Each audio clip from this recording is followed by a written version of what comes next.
the kingdom of heaven is likened unto a man which sowed good seed in his field. But while men slept, his enemy came and sowed tares among the wheat, and went his way. But when the blade was sprung up, and brought forth fruit, then appeared the tare also. So the servant of the householder came and said unto him, Sir, didst thou not sow good seed in thy field? But from whence then hath it tares? He said unto them, An enemy hath done this. The servant said unto him, Wilt thou then that they go and gather them up? But he said, Nay, lest while they gather the tares, he root up also the wheat with them. Let both grow together till the harvest. And in the time of the harvest I will say to the reapers, Gather ye together first the tares, and bind them in bundles to burn them, but gather the wheat into my barn.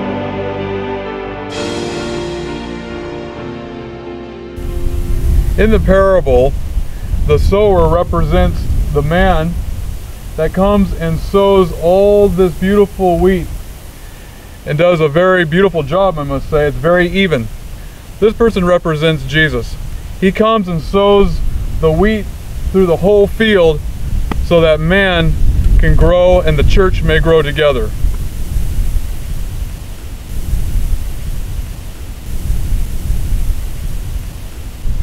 Now on the other hand, the field here represents the world.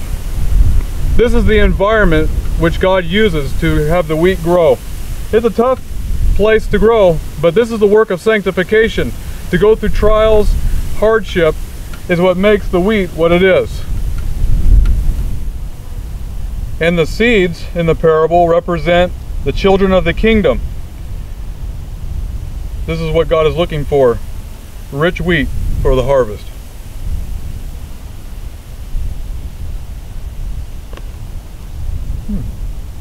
The tares, on the other hand, represent the children of the wicked one, or the devil.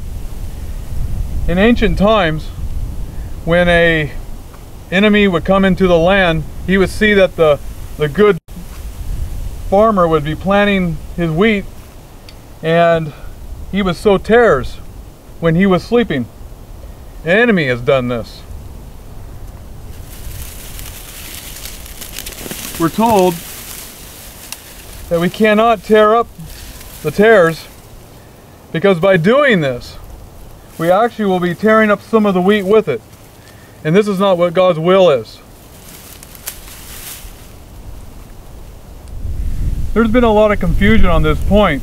Some people think that open rebellion, we should let that condition to continue in the church.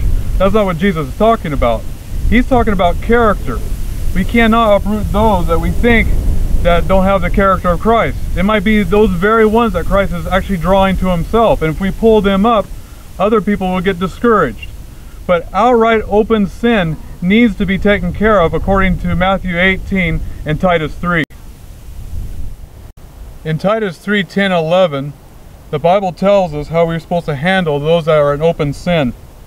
A man that is an heretic, after the first and second admonition, reject, knowing that he that is such is perverted and sinneth, and being condemned even of himself.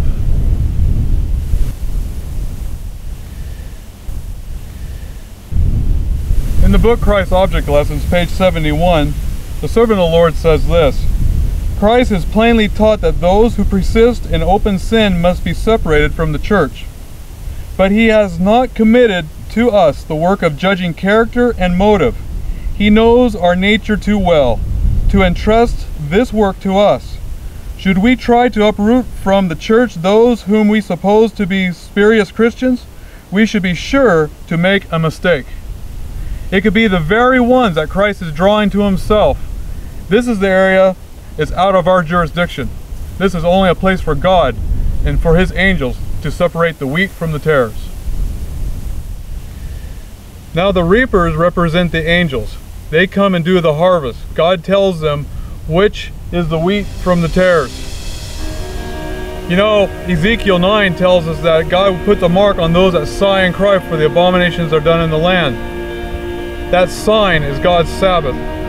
If we keep his commandments and keep them holy unto him, we will be separate. from the weeds, and we will be rich wheat for the harvest. That day is coming soon. The ripening is almost done, as you can see here. It's almost time for the carbine or the reapers to come and do its work.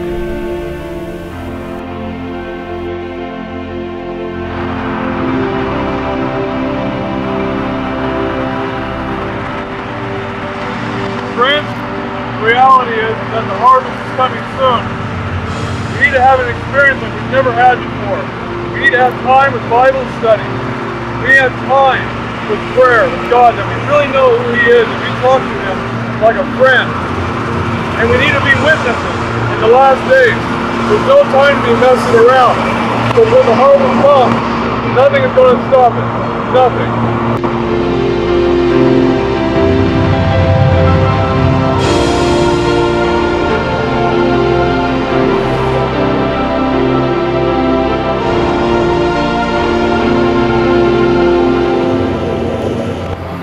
As you can see here, the wheat is being put into the back of this truck, and this truck will take the wheat to the silo. The same is going to happen at the end of time. The wheat will be harvested, and it will be put in the back of a spiritual truck and taken to the garner of heaven with rich floors of wheat that will last for eternity. What a day that's going to be. It's worth everything to be a part of this great redemption story.